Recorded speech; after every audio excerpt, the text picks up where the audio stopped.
नमस्कार दोस्तों, स्वागत है आप सभी का निष्काम एजुकेशन पर। आज के इस वीडियो में हम सीजीपीएससी के प्रीवियस ईयर क्वेश्चंस करेंगे। ये इस सीरीज़ का 24वां वीडियो है, ठीक है, जिसमें हम छत्तीसगढ़ सामान्य अध्ययन से संबंधित एमसीक्यूज कर रहे हैं। तो चलिए शुरू करते हैं आज का वीडियो। देखते हैं पहला क्वेश्चन क्या दिया गया है। पहला क्वेश्चन है, बिलासपुर में वानर सेना के संस्थापक कौन थे?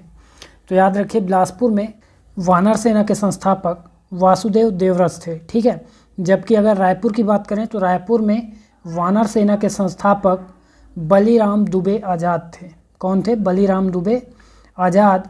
और इन्होंने जो रायपुर में वानर सेना गठित किया था, उस वानर सेना में भगवती प्रसाद शुक्ल, भगवती चरण शुक्ल, ठीक है, भगवती चरण शुक्ल और अंबिका चरण शुक्ल, ये दोनों सक्रिय थे। इनका नाम भी याद रखेंगे, अंबिका चरण शुक्ल। तो इन तीनों का नाम याद रखिए रायपुर वानर सेना में, जबकि बिलासपुर वानर सेना में वासुदेव देवव्रत। इसके बाद नेक्स्ट देखते हैं अगला क्वेश्चन। गट्टा सिल्ली सत्याग्रह के नेता थे। तो गट्टा सिल्ली सत्याग्रह के नेता श्री मेघावाले और श्री जगताप थे, ठीक है, नारायण राव मेघावाले और नथुजी जगताप। इसके अलावा जो है बाबू छोटेलाल श्रीवास्तव भी याद रखेंगे, बाबू छोटेलाल श्रीवास्तव, छोटेलाल श्रीवास्तव याद रखेंगे। इसके बाद देखते हैं अगला क्वेश्चन। छत्तीसगढ़ का प्रथम श्रमिक आंदोलन कहाँ हुआ था? तो छत्तीसगढ़ का प्रथम श्रमिक आंदोलन राजनांदगांव में हुआ था, ठीक है, याद रखेंगे। पहला श्रमिक आंदोलन हुआ 1920 में। इसके बाद यही हुआ 3 आंदोलन हुए राजनांदगांव में, 1924 और 1937। और इन तीनों आंदोलनों का जो नेतृत्व किया ठाकुर प्यारेलाल सिंह ने किया। ठाकुर प्यारेलाल सिंह ने इन तीनों आंदोलनों का नेतृत्व किया। इसके बाद देखते हैं अगला क्वेश्चन क्या दिया गया है। अगला क्वेश्चन है, सूरत कांग्रेस 1907 में छत्तीसगढ़ का प्रतिनिधित्व किसने किया था? ऑप्शन है पंडित सुंदरलाल शर्मा, पंडित रविशंकर शुक्ल, लोचन प्रसाद पांडे या फिर श्री मेघावाले, ठीक है। तो बताइए इनमें से कौन थे? करेक्ट आंसर हो जाएगा पंडित सुंदरलाल शर्मा, ठीक है। वैसे तो 3 लोग थे, पंडित सुंदरलाल शर्मा, डॉक्टर शिवराम मुंजे, डॉक्टर शिवराम मुंजे, और इसके अलावा याद रखिए नारायण राव मेघावाले, नारायण राव मेघावाले। ये तीनों इस सूरत कांग्रेस के 1907 के सम्मेलन में सम्मिलित हुए थे छत्तीसगढ़ से। इसके बाद देखते हैं अगला क्वेश्चन। बिलासपुर के स्वतंत्रता संग्राम सेनानी नहीं थे। तो इसमें से कौन जो है बिलासपुर से नहीं था, ये पूछा गया है, ठीक है। ऑप्शन है ठाकुर छेदीलाल बिलासपुर के थे, यदुनंदन प्रसाद श्रीवास्तव, ये भी बिलासपुर के स्वतंत्रता संग्राम सेनानी थे, श्री चिंतामणि उत्तलवार और श्री राजकिशोर वर्मा। यहाँ पास देखिए राजकिशोर वर्मा क्या है, बिलासपुर के हैं, ठीक है। श्री चिंतामणि उत्तलवार भी बिलासपुर से हैं, ठीक है। तो इस क्वेश्चन में दिक्कत यह है कि ऑप्शन ई दिया गया था, ठीक है, जो ऑप्शन यहाँ पास टाइप नहीं हो पाया है, मिस्टेक हुआ है। तो ऑप्शन ई में अमरनाथ तिवारी था, ठीक है। ऑप्शन ई क्या था? अमरनाथ तिवारी, और ये बिलासपुर के नहीं है, ठीक है। तो ऑप्शन यहाँ पास ये चारों बिलासपुर के हो जाएंगे, अमरनाथ तिवारी करेक्ट आंसर हो जाएगा, तो इसको ध्यान देंगे। इसके बाद अगला क्वेश्चन देखते हैं। अगला क्वेश्चन है, रायपुर केस के प्रमुख हीरो थे।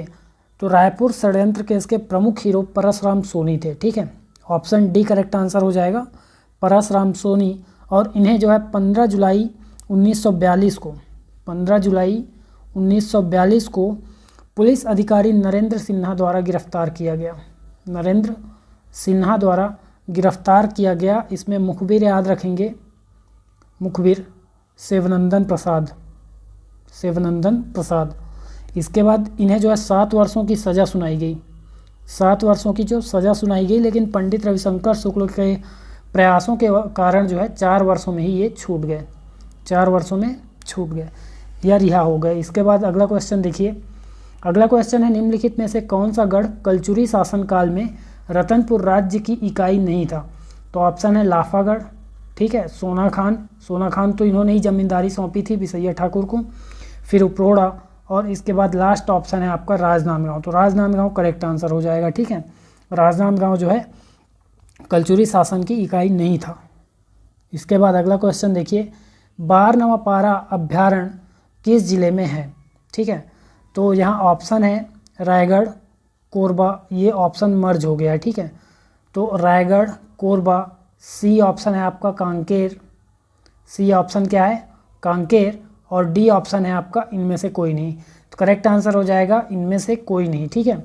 बारहवां पारा अभ्यारण्य कहाँ स्थित है, तो बलौदाबाजार जिले में स्थित है, याद रखेंगे बलौदाबाजार जिले में स्थित है। तो ऑप्शन डी करेक्ट मतलब हो जाएगा कि इनमें से कोई नहीं। और कहाँ है, तो बलौदाबाजार, या फिर अगर ऑप्शन में महासमुंद होता तो वह करेक्ट आंसर हो सकता था।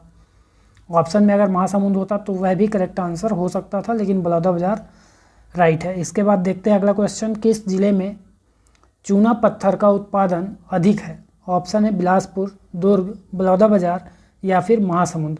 तो ऑप्शन सी करेक्ट आंसर हो जाएगा बलौदाबाजार, ठीक है, क्योंकि बलौदाबाजार में जो है चूना पत्थर सर्वाधिक है और यहाँ जो है सीमेंट का सर्वाधिक उत्पादन भी होता है। छत्तीसगढ़ राज्य में सीमेंट का सर्वाधिक उत्पादन कहाँ होता है, तो बलौदाबाजार जिले में। इसे सीमेंट या फिर चूना पत्थर का हब भी बोला जाता है, हब कहा जाता है। इसके बाद देखिए अगला क्वेश्चन क्या दिया गया है, अलबका पहाड़ी कहाँ पर स्थित है, ठीक है। अलबका पहाड़ी कहाँ स्थित है, तो बीजापुर जिले में स्थित है, याद रखेंगे बीजापुर जिले में स्थित है। और इस अलबका पहाड़ी में दो गुफाओं के नाम याद रखेंगे, आवापल्ली की गुफा और नड्डापल्ली की गुफा, याद रखेंगे नड्डापल्ली की गुफा। इसके बाद अगला क्वेश्चन देखते हैं, ऑप्शन डी यहाँ करेक्ट आंसर है, ठीक है। अगला क्वेश्चन है, छत्तीसगढ़ में लाल दोमट मिट्टी का विस्तार है, तो सुकमा दंतेवाड़ा में करेक्ट है, ठीक है। सुकमा और दंतेवाड़ा में ही केवल है लाल दोमट मिट्टी, इसके अलावा और छत्तीसगढ़ में कहीं भी इसका विस्तार देखने को जो है नहीं मिलता। तो ऑप्शन ए यहाँ पास राइट आंसर हो जाएगा। इसके बाद देखिए अगला क्वेश्चन, छत्तीसगढ़ के किस तहसील में तेल नदी प्रवाहित होती है, ठीक है। तो ऑप्शन है देवभोग, नगरी, सरायपाली या फिर गरियाबंद। तो देखिए यहाँ पास देवभोग जो है करेक्ट आंसर हो जाएगा, ठीक है। देवभोग तहसील में, जो कि गरियाबंद जिले में स्थित है, तो गरियाबंद के देवभोग तहसील में जो है तेल नदी प्रवाहित होती है और ये महानदी की एक सहायक नदी है, याद रखेंगे। इसके बाद देखते हैं अगला क्वेश्चन है, इंद्रावती राष्ट्रीय उद्यान कहाँ स्थित है। तो इंद्रावती राष्ट्रीय उद्यान जो है बीजापुर जिले में स्थित है, याद रखिए बीजापुर जिले में स्थित है। और इसकी स्थापना 1978 में की गई। कब की गई, तो 1978 में की गई। इसका क्षेत्रफल की बात किया जाए तो 1258 वर्ग किलोमीटर है और ये राज्य का जो है पहला नेशनल पार्क है, ठीक है। इसमें कुटरू गेम सेंचुरी स्थापित है, कुटरू गेम सेंचुरी स्थापित है, जिसका क्षेत्रफल लगभग 4.45 वर्ग किलोमीटर है।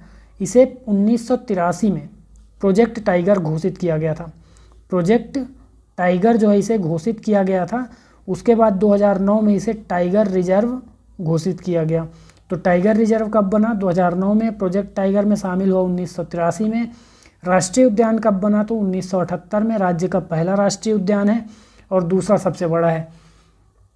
तो राज्य में टोटल 3 राष्ट्रीय उद्यान है, ठीक है। इसके बाद देखिए इस ऑप्शन के हिसाब से कौन सा करेक्ट हो जाएगा, ऑप्शन डी, इनमें से कोई नहीं, ठीक है। ना तो दंतेवाड़ा में है, ना बस्तर, ना रायपुर। कहाँ है, बीजापुर जिले में स्थित है। इसके बाद देखिए अगला क्वेश्चन, सदरी बोली किस जिले में बोली जाती है। तो ऑप्शन है सुकमा, जसपुर, कवर्धा या फिर महासमुंद। तो सदरी बोली सबसे पहले याद रखिए कौन सी जाति बोलती है, तो कौन सी जनजाति के द्वारा प्रयोग की जाती है, तो कंवर जनजाति के द्वारा प्रयोग की जाती है। कंवर जनजाति के द्वारा प्रयोग की जाती है। और इनका जो निवास क्षेत्र है वह कहाँ है, तो बिलासपुर रायगढ़ निवास क्षेत्र है इनका। बिलासपुर, रायगढ़, जांजगीर चांपा, ये जो है ये इनका निवास क्षेत्र है। तो रायगढ़ के समीप यहाँ पास ऑप्शन में कौन सा हो जाएगा, तो ना तो सुकमा है, ठीक है, ना कवर्धा, ना महासमुंद। रायगढ़ के समीप कौन सा है, तो जसपुर लगा हुआ है रायगढ़ से। तो ऑप्शन बी यहाँ पास करेक्ट आंसर हो जाएगा, ठीक है। जसपुर इसके समीप है, तो ऑप्शन बी राइट आंसर है। इसके बाद देखिए अगला क्वेश्चन, मुरिया जनजाति कौन सा नृत्य करते हैं। तो मुरिया जनजाति वैसे तो बहुत सारे इनके नृत्य हैं, ठीक है। संस्कृति समृद्ध जनजाति है, कई सारे नृत्य करते हैं, लेकिन ऑप्शन के हिसाब से यहाँ पास देखिए कर्मा लगभग सभी जनजातियाँ करती हैं, ठीक है। सर्वाधिक जो प्रिय है जनजातियों में, जो सर्वाधिक लोकप्रिय नृत्य है वह है कर्मा, सर्वाधिक लोकप्रिय। लेकिन मुरिया जनजाति के यहाँ पास मांद्रे नृत्य हो जाएगा, ठीक है। मांद्रे नृत्य किसके द्वारा किया जाता है, तो मुरिया जनजाति के द्वारा। इसे मरमपाटा नृत्य भी बोला जाता है, मरमपाटा नृत्य भी कहा जाता है, ठीक है। याद रखेंगे इसे घोटुल नृत्य भी कहा जाता है। घोटुल नृत्य घोटुल के बाहर किया जाता है। इसके अलावा याद रखिए मुरिया के जो अन्य कुछ महत्वपूर्ण नृत्य हैं तो कौन कौन से हैं, घोटुल पाटा,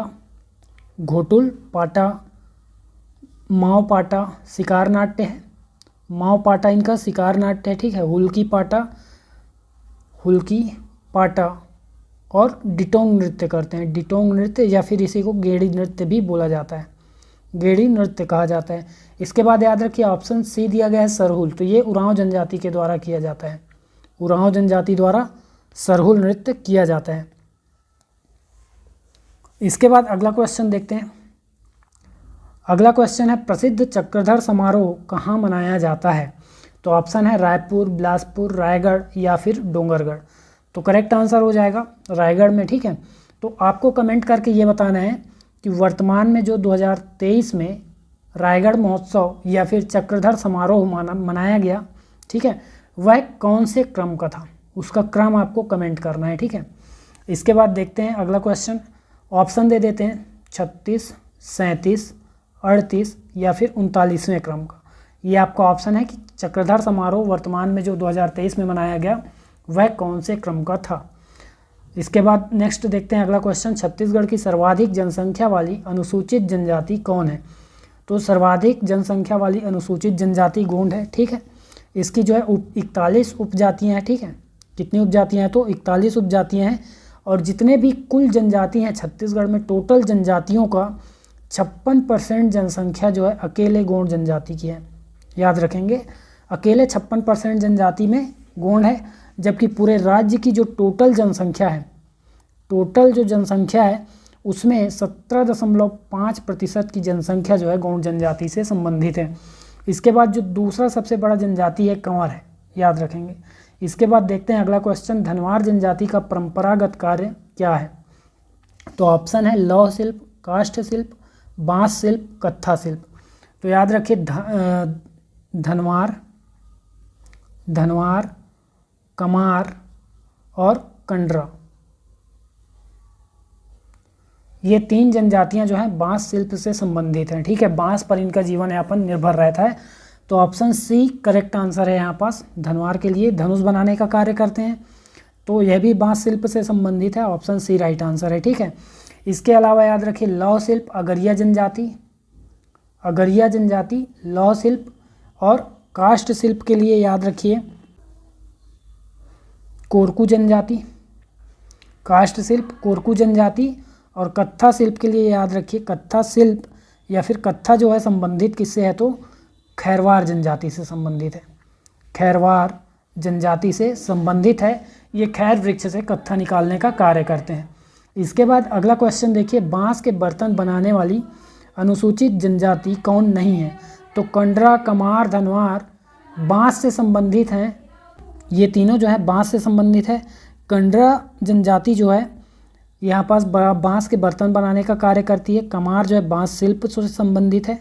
बांस शिल्प पूछा गया जाए और तीनों ऑप्शन हो तो कमार जनजाति करेक्ट आंसर हो जाएगा, बांस शिल्प। जबकि धनवार बांस से जो है धनुष बनाने का कार्य करते हैं, धनुष बनाने का कार्य करते हैं धनवार जनजाति। इसके बाद अगला क्वेश्चन देखिए, भोजली कब मनाते हैं? तो और कंवर के लिए याद रखिए सैन्य सेवा में जाना पसंद करते हैं। भोजली कब मनाते हैं? तो ऑप्शन है कंवर छठ, आठे में, शारदीय नवरात्र या फिर कजरिया तीज। तो यहाँ पास देखिए कजरिया तीज ऑप्शन के हिसाब से करेक्ट आंसर हो जाएगा, ठीक है। कजरिया तीज करेक्ट आंसर हो जाएगा, क्योंकि श्रावण मास के जो है श्रावण मास के नवमी से जो है भोजली बोया जाता है, भोजली बोया जाता है। और भादों कृष्ण पक्ष की प्रथमा को जो है भोजली का विसर्जन कर दिया जाता है। तो यहाँ पास कजरिया तीज को हमको आंसर लेना होगा, ऑप्शन डी। और इसी के साथ जो है आज का वीडियो समाप्त होता है। इसी प्रकार के और वीडियोस देखने के लिए जुड़े रहिए चैनल से। वीडियो में अंत तक बने रहने के लिए धन्यवाद।